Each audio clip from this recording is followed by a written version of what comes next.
that detects HTML5 and CSS3 features in the user's browser. You can go to the download page. Also, you can directly use the development version and you can download the script and you can directly use moving to production. You can use this tool to select only the specific features you want to use so that only that particular feature code is included in the modernizer script. This also helps to minimize your file size for feature detection. Now, if you want to just select drag and drop and let's say generate. So this is the code which is generated to check your drag and drop feature. You can download the custom build of it so you can use it in your file.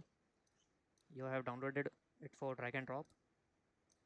Now go to your HTML file, include your modernizer.js using script tag and simply type modernizer.drag and drop.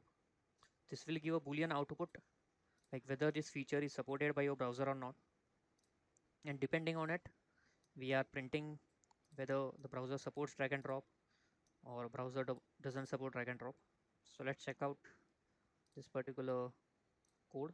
So if you open the file, it says we are opening it in Google Chrome. It says that the verdict is rejoice and your browser supports drag and drop feature. Similarly, you can use and try various features whether your browser supports or not, and you can code accordingly whether to give a fallback or whether to give a degraceful alternative for your code or for your functionality which are you intended to use. Now basically what happens when the modernizer script runs, basically it tests for a couple of new features and then creates a JavaScript object called modernizer, which is this one, and it contains all the result about your feature detection. Then you can test your appropriate property for this object and check for whether the browser supports the feature or not. Like in this case we have selected the feature drag and drop.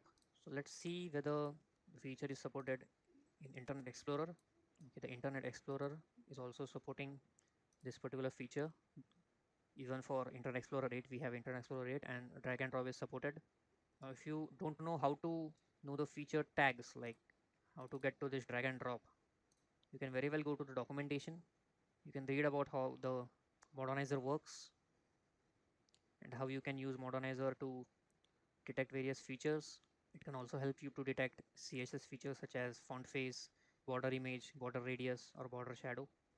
It also suggests a fallback way for Firefox if it is not supported. Then it checks for audio. You have various input types for HTML5. You can test those too. Like with all these tools, browser statistic, feature detection, now we are ready to think in depth about integrating HTML5 features into our web page. In the next session, we will take our first step with some of the HTML5 elements that can function in browser, both new and old.